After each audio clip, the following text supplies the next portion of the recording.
Brelshaza is just around the corner, and depending on your goals and roster, it is important to prepare ahead of time. As you already know, at 1490 item level, your characters will be able to earn the next tier of materials to upgrade your Brelshaza gear or sell them at a higher initial price. In this video I will show you everything I have been doing and will continue doing until the patch. This is by no means the most effective way to prepare, as it is catered towards my roster and my playtime. Starting off with my roster of 9 characters. I have decided to focus heavily on my main while drastically reducing the daily and weekly playtime. The goal is clearing all 6 gates on week 1 with my main sharpshooter, up until gate 4 with the War Dancer alt, and up until gate 2 with the Paladin alt, which are going to be the 3 characters I will be playing in the future.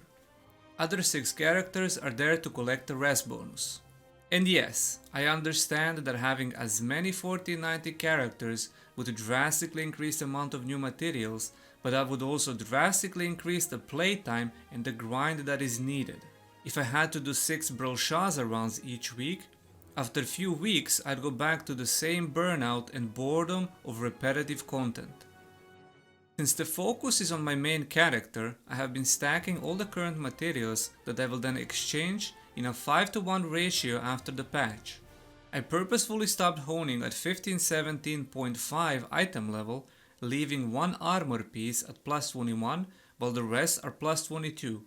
This will allow me to craft one Brelshaza armor piece after clearing gate 1 and gate 2, then transfer the plus 21 piece into plus 13, which is going to give me 1520 item level for gate 5 and gate 6. With new materials, a lot of current vendors will have these new materials available for exchange.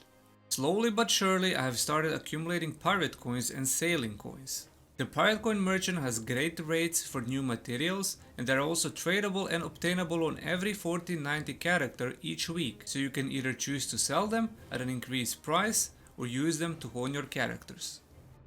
Probably the most important vendor is Bloodstone Exchange Merchant. The merchant also has tradable Guardian and Destruction Stones you can get on every 1490 character, as well as new Leapstones. Currently we have 3 Punica chests that have a chance of dropping cube and boss rush tickets. With Brelshaza patch there will be 3 new chests that will have a chance of dropping hard cube and hard boss rush tickets. The rewards are increased and the difficulty is higher, so you will absolutely want to spend time spamming these early on. It is important to stack as many Bloodstones as possible by doing weekly guild quests, supporting research and donating to guild, and killing Rudrik in the GVG every week.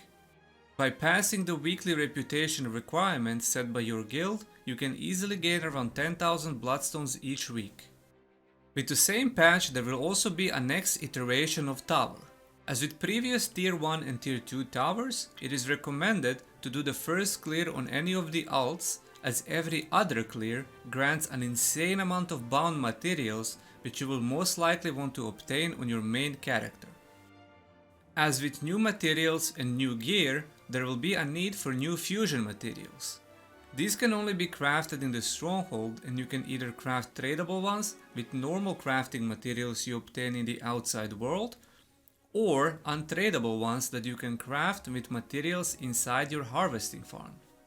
The price of new fusion materials is expected to be very high, so I have started preparing and investing into fish to craft and sell them, and spamming full fishing in my harvesting farm for fusion materials that I will use to hone.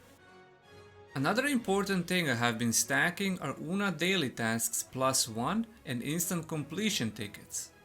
With new materials, the rewards for Una tasks will also change, meaning you will be able to earn new Leapstones, and doing more than 3 Una tasks a day will increase the amount of Leapstones you can obtain each day.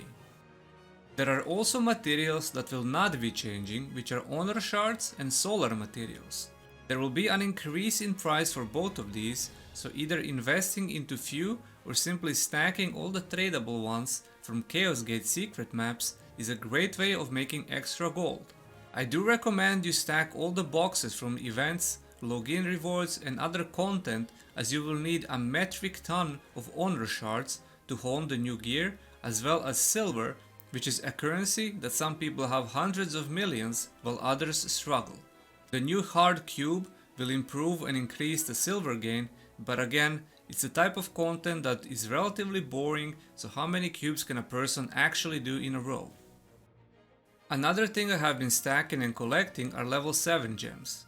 The reason for that is that I am expecting the price of gems to increase in price, but I am not 100% certain if it will happen with Brelshaza patch or a bit later. The current price of gems does not represent the actual price that Korea and Russia have, and following the trend with everything else in the market, it is safe to assume that in the future our gems will be at the Korean-Russian price range. Another important but probably known thing is stacking fused leapstones from current Legion raids. As with other new materials, you will also be able to exchange them in a 5:1 ratio. So I recommend you buy the last box after clearing Legion raids on all the characters that you are going to push to 1490 item level. This will allow you to have a couple of free hones on any of your 1490 characters. The final thing I will prepare for Brelshaza patch is full rest bonus on Chaos Dungeon and Guardian raid on all 3 of my 1490 plus characters, as this will allow me to gain the double rewards for the first 3 days of the new patch. I will start collecting rest bonus 5 days before the patch.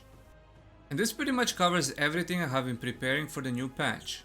Like I said at the start, this isn't the most effective way to prepare, and it isn't meant to be a guide, as everyone has a different roster with a different playtime. There are certain things that I mentioned that everyone should start preparing, as it works regardless of the roster or the playtime. If I forgot something important, let me know in the comments. Also, if you have any questions or concerns regarding how you should prepare your roster. Thank you for watching, stay safe, and as always, I'll see you in the next one.